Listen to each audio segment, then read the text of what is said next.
Enjoy a seat at the table and good company, where great conversations and meaningful discussions happen. Welcome to And Good Company. I'm Sara Fiedelholtz, a conversationalist. I am pleased to have at this table Jaki Schreier, the Executive Director of the Jewish Federation of Fort Wayne. She is also very passionate about coffee and is what I consider a coffee connoisseur. The Jewish Federation of Fort Wayne works to support the well-being and continuity of the Jewish people in Greater Fort Wayne, in Israel, and throughout the world. It will be celebrating its centennial in 2021. Welcome. Thank you, Sara. I'm very happy to be here. So the Jewish Federation of Fort Wayne has been around, it's 100 years. What role does it play in the community? So the role continues to change. It started off in 1921 as a refugee service, bringing people from all over the world and providing for them, setting them up. And it continues to have service. I mean, there were, after the war, there was resettlement during the 80s. It brought a lot of people from the former Soviet Union here to the refuseniks, right? Refuseniks, to resettle, and we continue to be relevant. There continues to be a need for education, programming, fighting for social justice. Our job continues, and so we continue to change as the needs are there. And the Jewish Federation of Greater Fort Wayne is part of a bigger network. That's correct. We have, I believe there's 147 Jewish federations in North America, and there's 300 what they call umbrella agencies. So some of those agencies could be like the Israel Action Network or the Jewish Agency for Israel. It could be for ORT, which is all about education all over the world. In fact, I had a wonderful opportunity a number of years ago to visit an ORT organization in the former Soviet Union. And what does ORT stand for? It's a Hebrew word, right? It is. Yeah. It is. Yeah. I think it's light, bring education through, the Enlightenment. Right. That's what. But they just always refer to it as ORT. ORT, right? Okay. and that it was exciting because they really do a service in countries and parts of the world that just don't have the same advantages. Similarly, when I was in the former Soviet Union, when you go on missions. Mm-hmm. The Jewish Federations of North America, which we affectionately call JAFNA, right. They are in 70 countries, and to help rebuild Jewish life in those countries. And one of them that was very important was the former Soviet Union, because as we all know, communism had destroyed Jewish life and Jewish culture, and so it is being rebuilt there. But it's also doing more than just rebuilding Jewish life. It is helping people in the community that have maybe special needs or are older. For instance, Sara, you would never want to be a person with any disability or an older person in their former Soviet Union. Life is not good. No.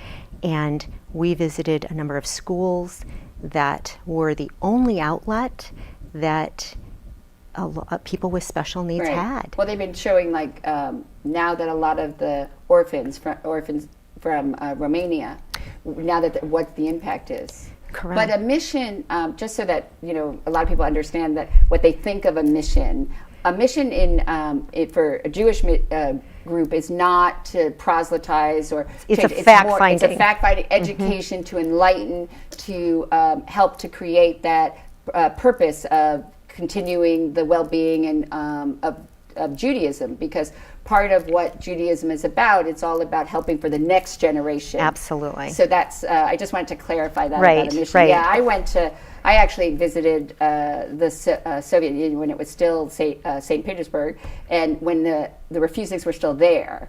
And I came through, in that time, you couldn't go to Russia. You mean when it was Leningrad? To Leningrad, yeah. Yeah, because it's now St. Petersburg. I was studying in London, so I went through with a group of students from the London School of Economics. We were able to go, and then we actually went to meet with a family that were, on the list and refuseniks. And, they just told us, we sneaked in it was around Passover, some Haggadahs and some information about making, going to Israel. And they said, and, they bugged their houses and everything because they become enemies of the state.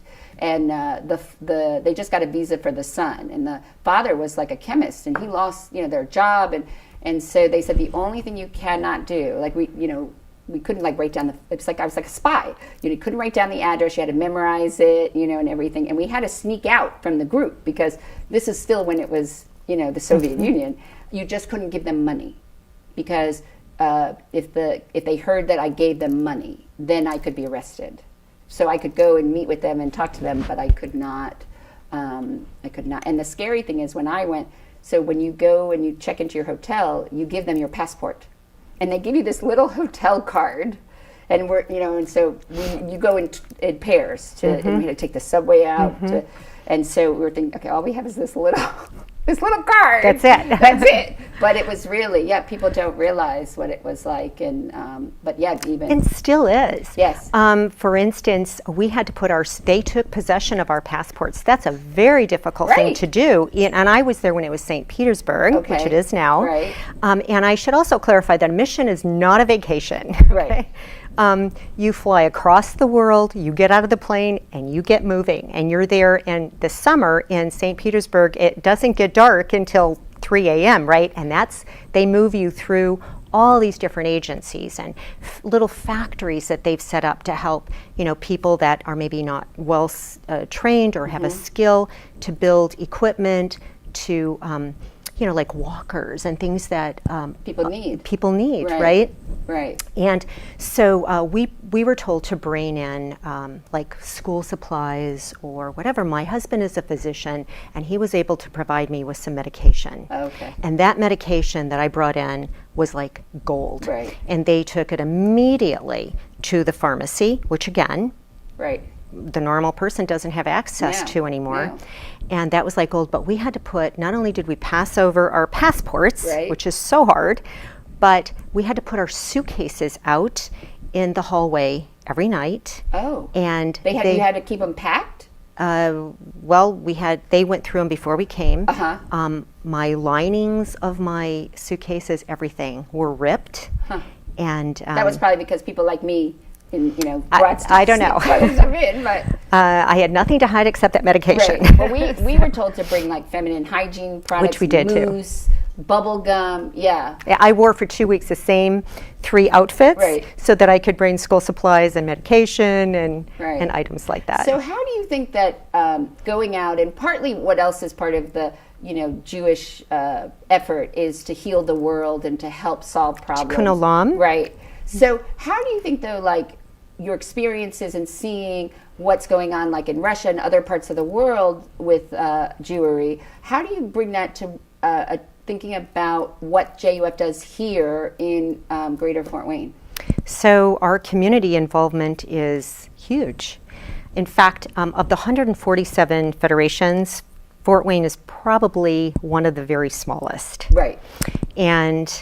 But we still have a mission. We still help people in need, not only the Jewish community, but we make contributions to food banks. We send people to food banks. We have gas cards for women who are in homeless shelters. We are in just about anything. We have other agencies that will contact us and ask us for assistance with, somebody needs to go visit their family in California because they're just coming out of jail or something, and we help with bus tickets. And it's just, our job here is to, again, repair our own world, to be a positive resource in our community, to build bridges. And we do have quite good relationships with the various religious groups in the community, and we feel that is very important. And as Sarah, as you know, in Judaism, we don't apostolize. We don't believe that everybody needs to be Jewish. And we honor the traditions of each religion and how special that religion is to each person and to their culture. So we still, I feel, do a great deal of good in our community. Absolutely. Plus, we believe in addition to, helping people in need, we also believe that God gave us this beautiful muscle called our brain, and that through that muscle, we do all kinds of educational programming, and we work with schools, and we have this wonderful program called People of the Book. I don't know if you've had an opportunity to attend any. No, because you. We had to hold it off. But since 1979, once a year, we have brought in a very prolific, well-known author that would be of great interest to the larger community. So one of the things with Fort Wayne, because our Jewish community is small, we have really blended into the bigger community, and we're a part of the bigger community. Well, that's also part of your tagline. I mean, it says the strength of the people, the power of the community, and we're less than 700 affiliated, so with the synagogue. But I mean, it's a very small number. It's very small. So, so it makes sense that they also want to be a part of and involved and engaged with the community at large. Well, and almost everything that we host is open to the larger community. Because that's also important as part of that education aspect of it. So this year, for our People of the Book, which we've had to temporarily postpone, was a gentleman named Ron Suskind. And Ron has been featured on NPR and PBS, and he's everywhere. He wrote a book about his son Cole, who has Asperger's and autism. And Cole is unable to he just was never able to verbalize. He didn't communicate. He could not. No, and he had loving parents, and they just didn't know what to do. And what they found was that Cole was watching the animated Disney movies. And somehow they just experimented and found that he could communicate with them through animation and through the Disney's characters. Different roles, or they would role play, and then they could talk about how the character feels, and they really realized that Cole was absolutely connecting. And you know, it's sort of like you have to meet everybody where they are. There's exactly right. It's it's the same idea. Right. So was going to come to Fort Wayne, and in addition to him coming and speaking, we were reaching out to the community in other ways too. We were going to be showing the fabulous documentary about Cole and how he communicates. Yeah, I saw a segment on 60 Minutes. Yes, I mean, it's fascinating. No, it's really. It is, and so we were going to offer that to our community, and again, everything that we do is free and open to the public, right? And then we were also going to be working with AWS for programming with them. So we had great plans, and because of COVID-19, they've been held off, but we will pick that up well, as there's soon that as Yiddish, we're able to go. The Yiddish expression, man plans, God laughs. Exactly. So I always say that at this point, sometimes I say to God, all right, I get your sense of humor, knock it off. Enough. But so JUF's efforts both are really about expanding and an emphasis with Holocaust education. And in 2007, the JUF was instrumental in passing the bill in the Indiana legislature that the Holocaust needs to be taught in all Indiana public schools. And at that time, Indiana was only one of 8 states that made it mandatory. However, during this time of COVID and all the health and economic crisis, actually in May, the president signed into law a bipartisan bill that was supported across the board. I mean, the House of Representatives voted 393-5, and the Senate, it was unanimous for the Never Again Education Act, which will fund Holocaust awareness programming in middle schools and high schools. And it actually will give the U.S. Holocaust Memorial Museum to be able to expand its training and programming for teachers in the country. And the irony also is that the Holocaust Museum, the U.S. Holocaust Museum, was actually chartered by an act of Congress. So why is it important for the Jewish Federation to put so much of its efforts and initiatives into Holocaust education? Well, first and foremost, it is important that all of us remember the 6 million who lost their lives simply due to the fact that they were Jewish. But there's also another lesson that we hope that we feel is very important, and that's that anytime any ethnic group, any religion, anybody is targeted, no one is free. Right. We are all free when everyone's free. And when Rabbi Winnig was here, we were talking about anti-Semitism versus racism. And she said that anti-Semitism is racism. Yes. And that they are, you really have to look at the issues and that, it is systemic. And it is sort of institutionalized, unfortunately, within the fabric.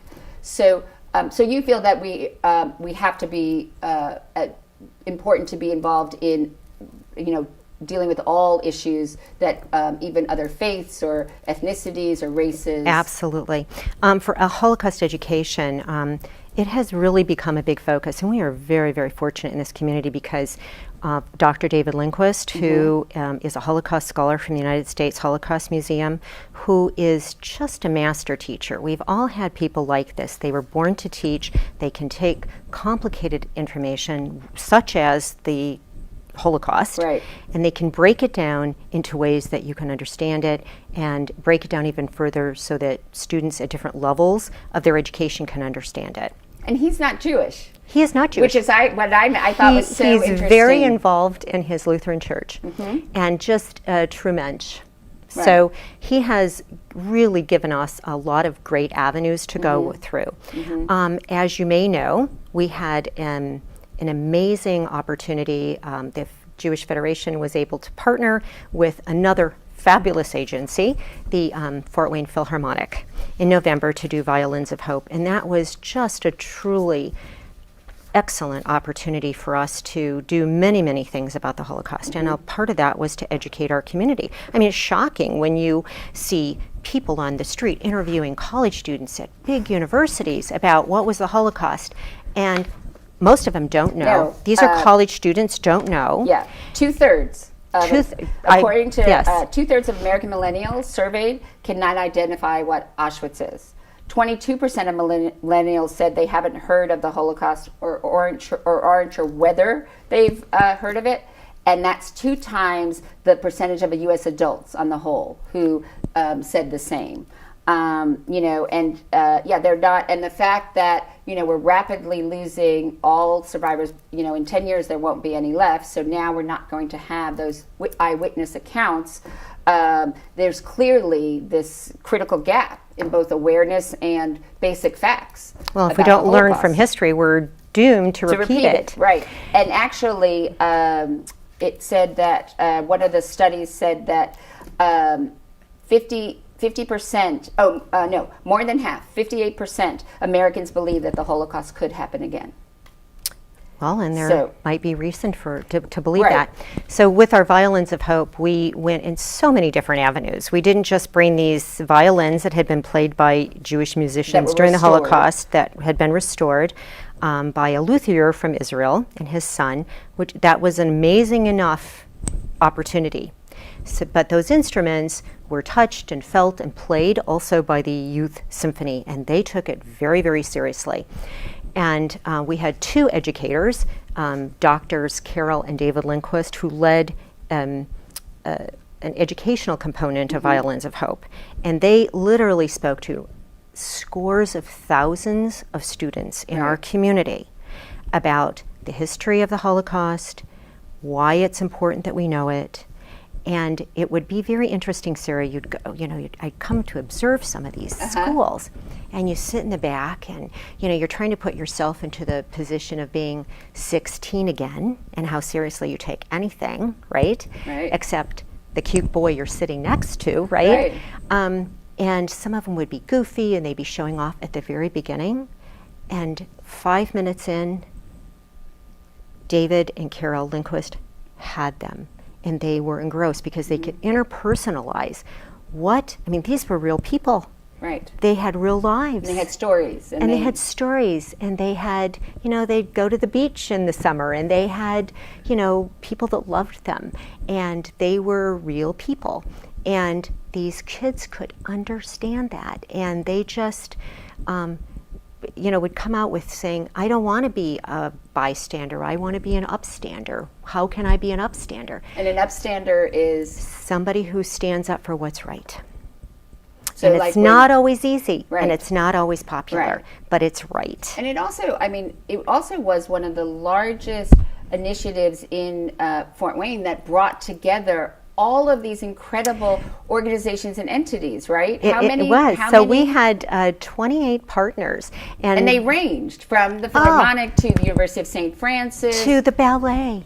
I mean, it was just Heartland Sings, every arts community you could even conceive. And that didn't even take into consideration all the teachers that were trained how to go into schools to talk about this, and then those particular schools would have a visit with from the Philharmonic where they would play and then music. Also the son of the luthier, who's also a luthier, he came and he went to some of the schools. He did. And then the author of the book, The Violins of Hope, he came and talked, and so Correct. It really, and then because part of the JUF's mission and emphasis is on Holocaust education, and there isn't really any standards. No, it just says it's one sentence. It should be taught. Right. It just and they sort of put it into the topics about covering history. Correct. And there's no sort of curriculum or standardized or anything. But you have a couple of schools. I think they're middle schools or high schools? No, they're high schools. So we do hold, the Federation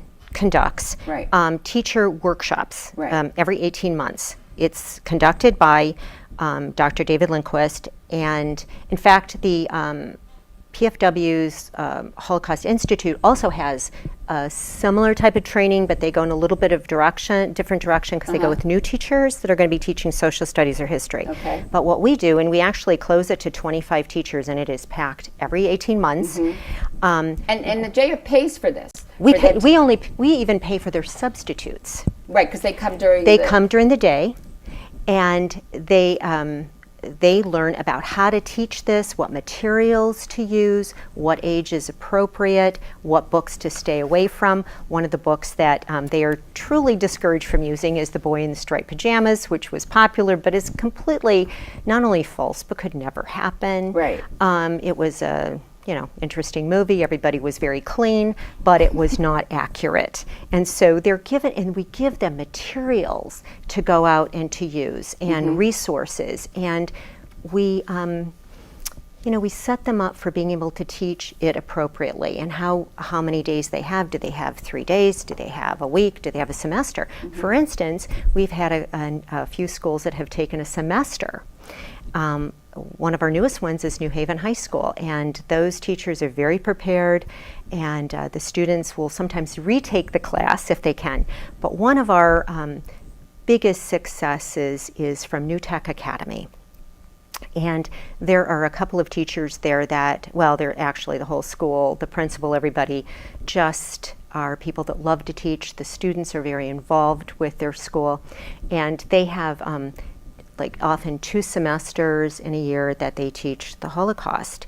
And there are students that will retake the class because they want to learn more, they want to work on the art projects. Right. So every year you except for your Violins of Hope, you tied it to Yom HaShoah, which is the remembrance. Correct, right? But we always would have a theme. Right. So a couple of years ago, we had Martin Goldsmith here, who wrote the Inextinguishable Symphony about his parents, who were musicians in the Kunterbund, which was a Yiddish or a Jewish-run symphony. Almost all the musicians were murdered, but his parents survived.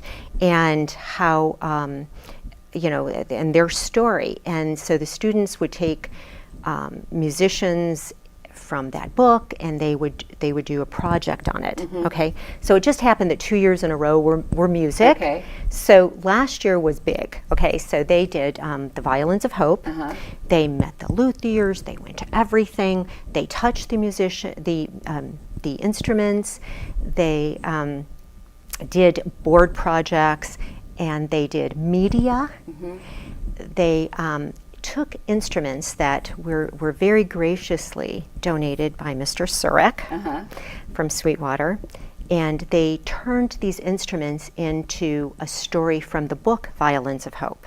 like their interpretation of it. Exactly. And really, what else it also did was it brought it to be that it was, all different subject matter. It didn't just stay in history, because it Correct. brought art, and it brought, language arts, and it brought, all it kinds just of different. hit everything. Right. So we showcased those instruments along with a project that was done by the University of St. Francis, and the violins were on display here, Right. and the University of St. Francis, and their art director and their art teachers and their art students worked with the students from New Tech Academy on their instruments, on their art projects.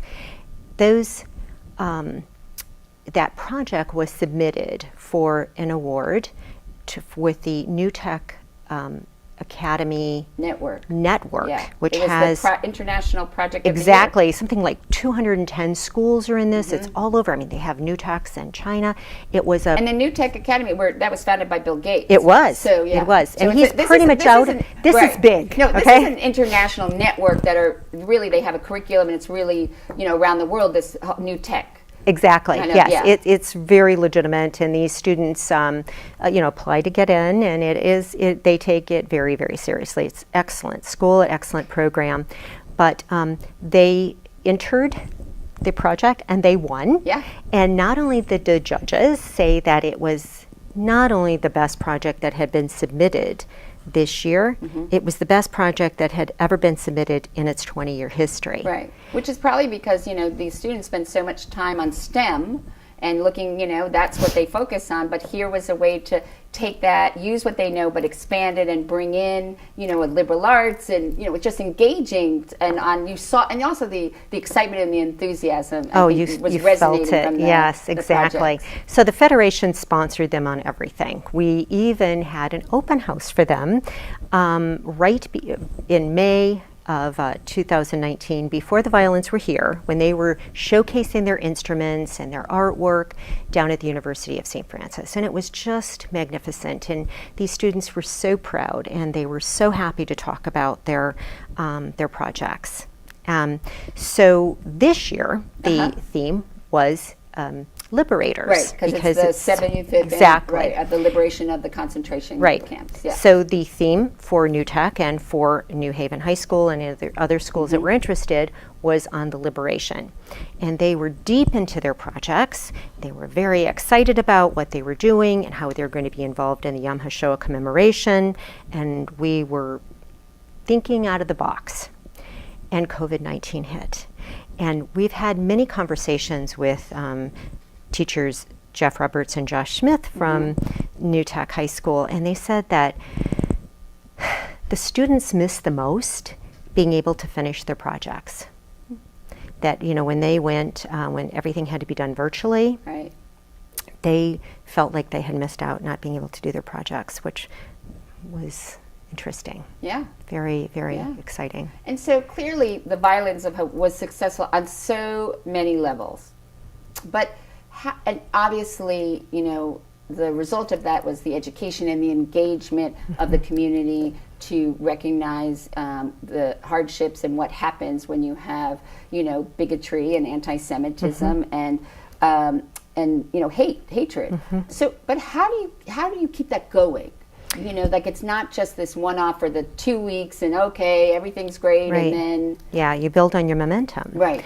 And which we were doing with the liberators. And we were continuing to connect with the teachers that came, the schools that visited, the violins, the schools that had the teachers come there that had the Philharmonic come and do small concerts, and we continued to engage with them, and they were all in on this project.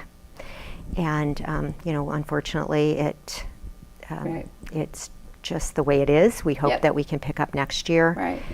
But we will, again, be having a workshop in November with teachers, and if we cannot do it in person, we will do it virtually. Sure. And we'll have a new theme, and we will, again, provide all the materials and let them know about this, actual act of Congress that happened Right. that puts money Never into again. Holocaust It's education. $10 million. It is. It's Yeah. big, and it's going to give them materials because, frankly, federations have had to provide those materials. Right, you've had to purchase everything. Like when Oh. you, for the Violence of Hope, you had to buy all those books. We and bought so it. how does Federation get its funding? We do fundraising. So it's all fundraising. It's right? all fundraising. donations. It's all donations, and it is our community believing in the work that we do and the importance of what we do, and they donate to it. And we have very low minimums, so it is extremely affordable for everyone. Obviously, there's some people that give a lot more than others, and we appreciate that. But it is all donation. And then there are certain grants that you can apply for. Well, we like that. apply for grants for Specific projects. Specific right? projects, right? So we would receive no grants for our operating expenses or, to pay anybody's salary or anything. It is only for the programming that we do. And so one of the things that I was thinking about was the idea, that COVID-19 is a virus. And so is anti-Semitism. I mean, it is Absolutely. a virus, and it continues. Kills. I mean, today, it kills.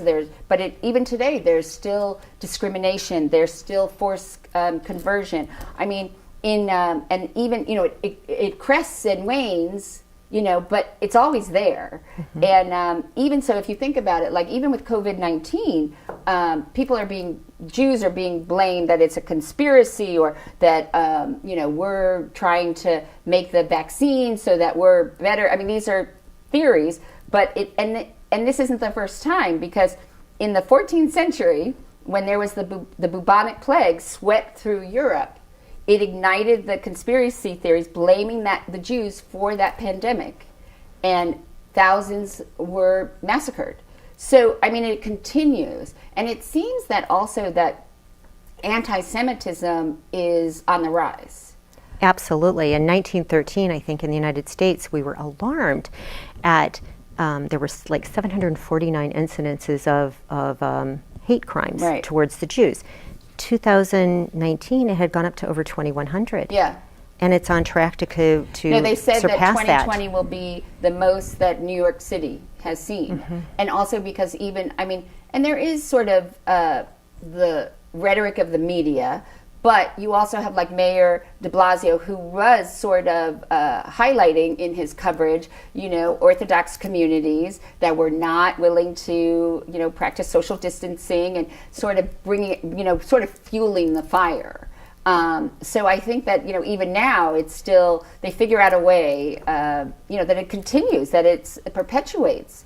And so do you think also that why anti-Semitism is growing is because of the fact that there isn't there wasn't until this past May, really, that all schools, across the country were going to have to teach it, and that it's not part of the curriculum, and so that doesn't help. Because one of the things that, unfortunately, they talk about what Hitler did was he started with the youth, and he educated them.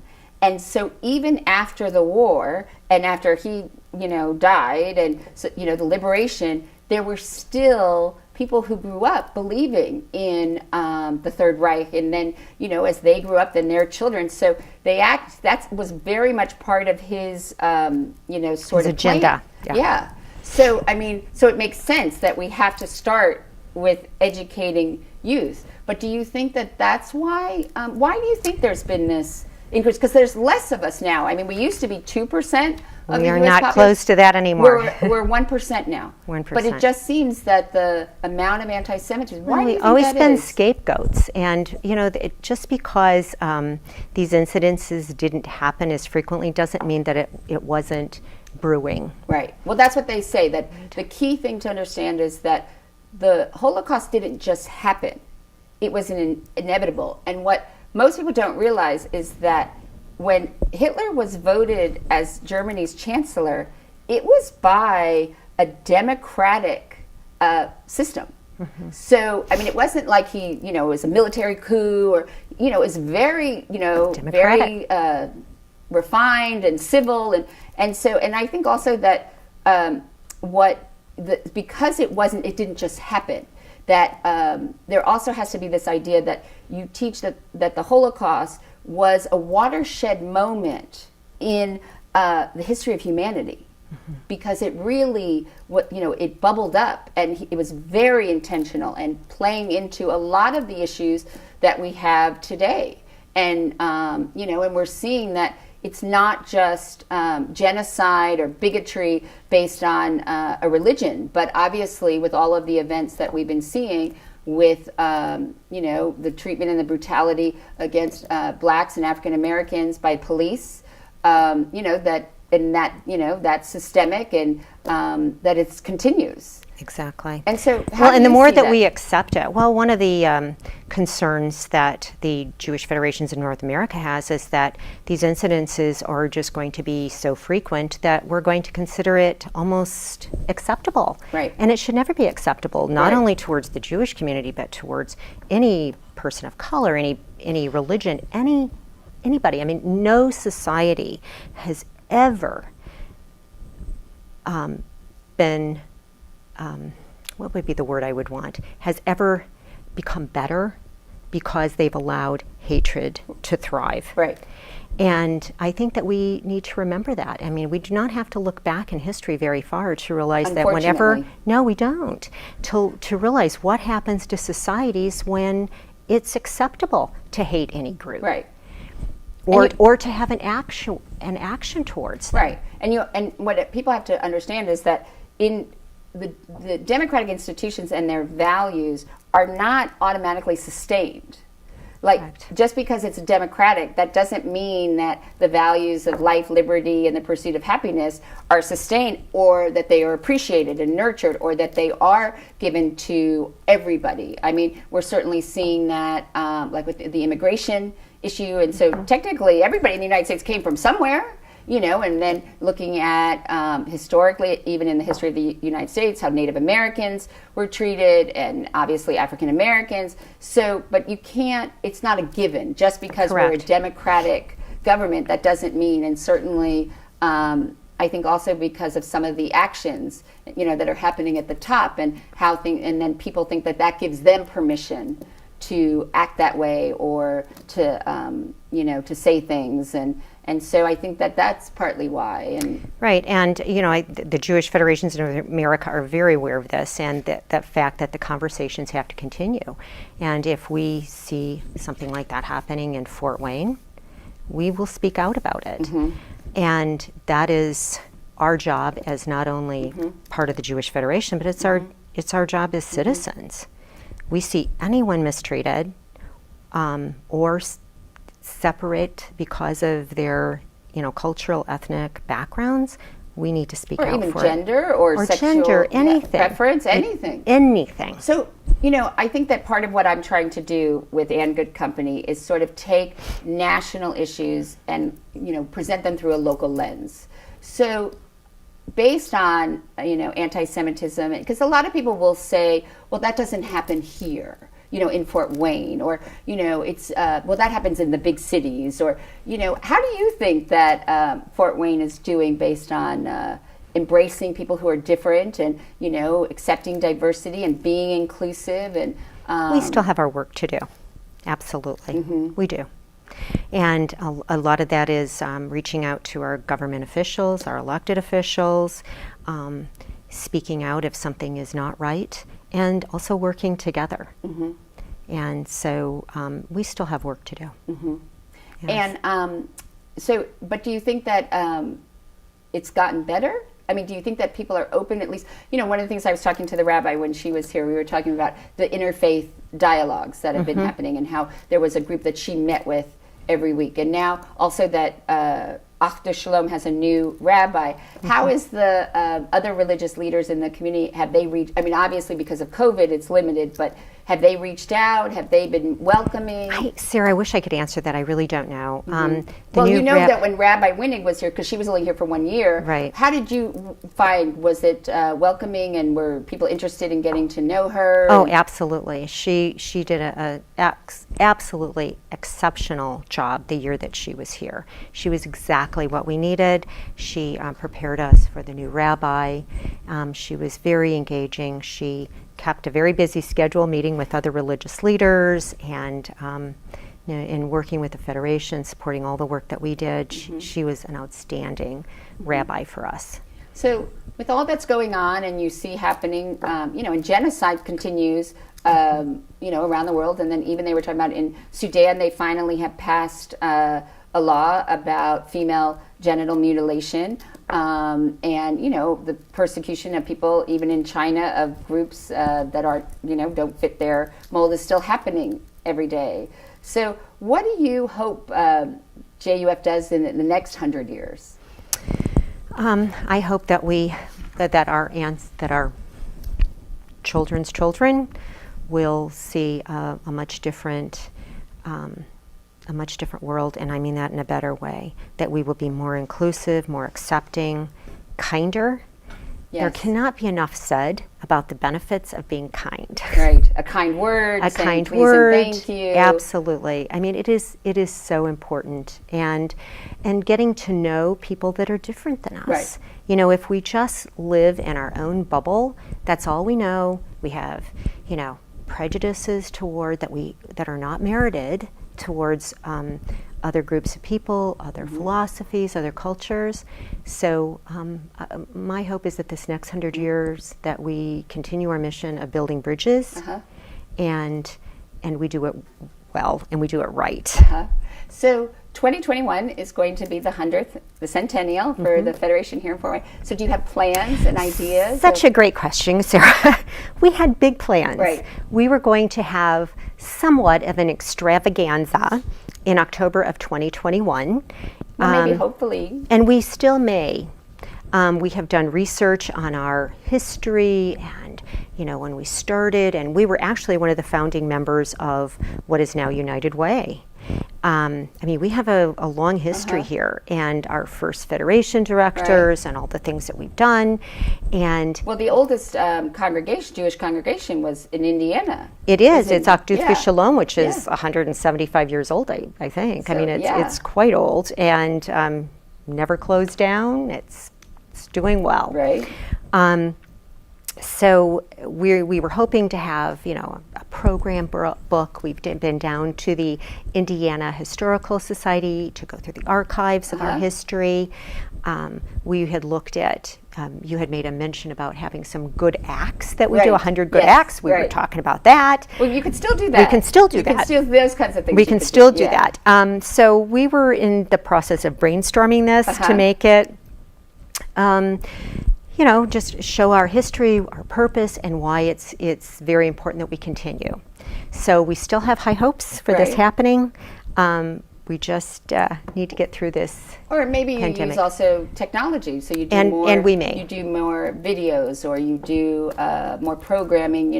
Technology, or you create more of a robust website. Because one of the things we were talking about before we started was that due to COVID-19, obviously, several religious institutions like the temple are not having services.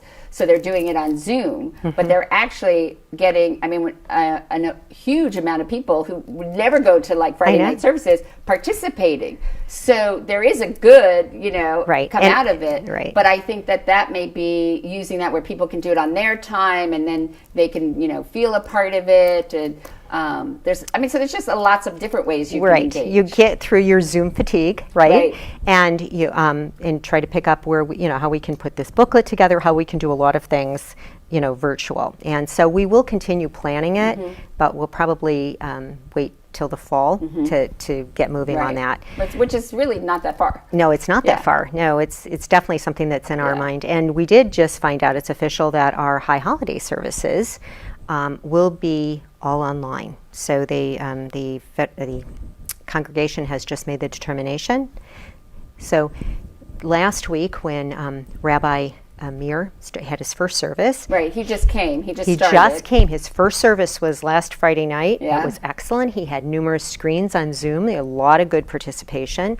It was a lovely service, but he started it off with saying that there's something very on Shabbat, which is the Hebrew word for Sabbath, about meeting via Zoom. Well, because you're not supposed, I mean, it depends how religious you are, but you're not supposed to But turn on lights, electricity. We still don't. I mean, even if we're as a Reformed congregation, I mean, we didn't take pictures during my, services. My kids' b'nai mitzvahs, we didn't take pictures during the service. I mean, we were very respectful of that. However, it's important that we meet, and we're going to just use this gift that we have called technology, and it was very good. And we went up and we lit our candles, we had our wine, we did all of our stuff and talked to everybody. And they were singing, probably. They were singing. You just got to mute everybody.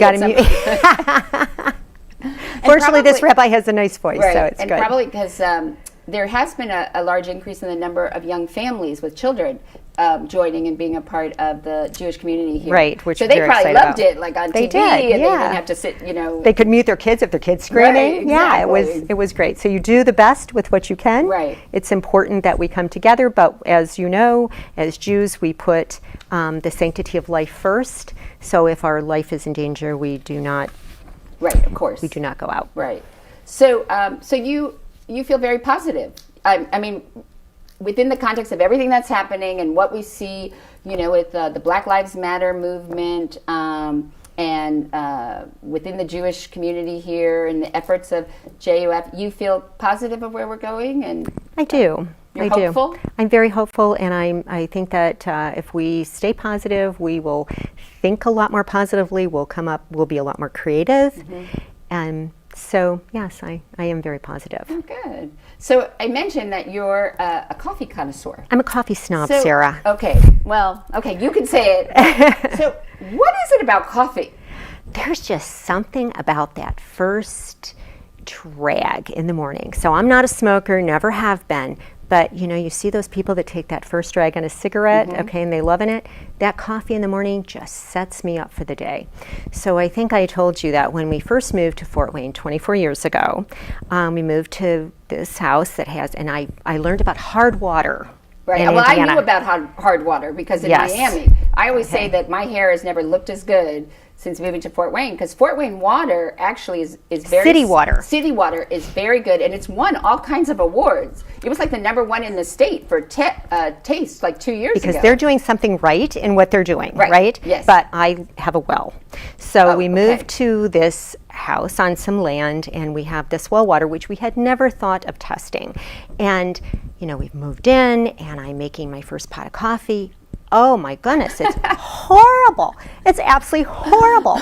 And I'm saying to my husband, the nicest person in the world, we have to move. We have to move. I can't do this. This is not good. And he's got all kinds of things on his mind, and coffee in the morning for me is not the first thing, right? But he did the right thing. Although, he went out. Happy white life. So, exactly. He was smart. He went out. He not only upgraded our, our soft water heater, but he put this filter in. He did all this other stuff. So we have wonderful coffee, and it's, I would not bother with certain coffees. They're not worth my taste, and because there's nothing that really satisfies like a really good cup of coffee. And so, how do you take your coffee? I take it black. Okay. And I'm a purist. Okay. And how many cups of coffee a day do you have? Okay, so on the average day, I'm down to about 3. Okay, that's not bad. Well, that's not that bad, but I used to be a lot worse. And my youngest daughter, when she was about 6 or 7, through her Scholastic book club, gets this detective set, right? And it's got this yellow tape, right? Caution crime scene tape, right? And my family gave me so much grief about all the coffee that I drank, that I wake up one morning and she's got her caution tape all around my coffee pot.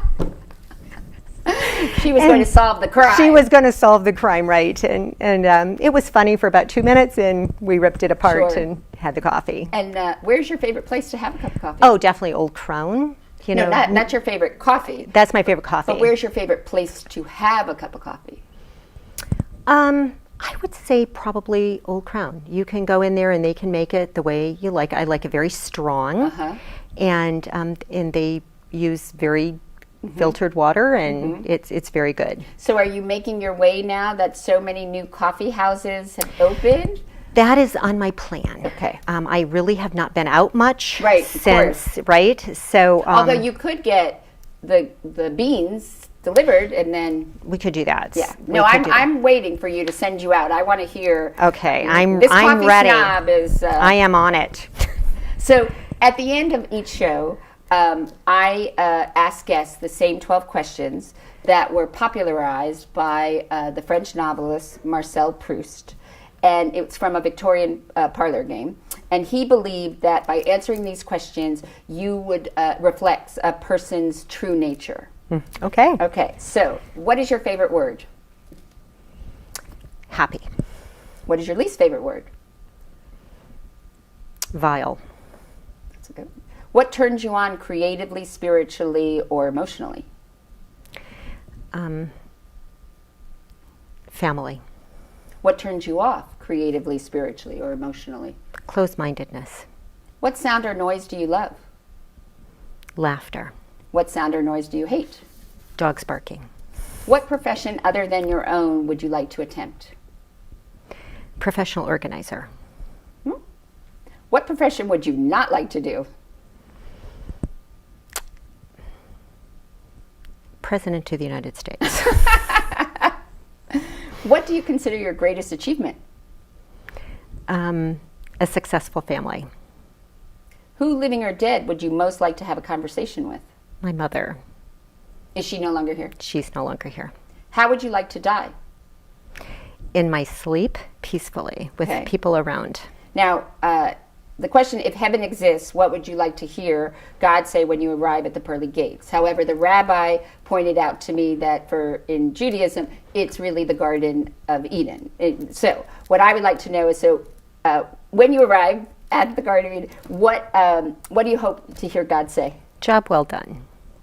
Well, thank you, Jackie. I mean, this has been Thank great you, Sarah. and very Appreciate the enjoyable. opportunity. And please join me next time when you can again enjoy a seat at the table for great conversation and good company.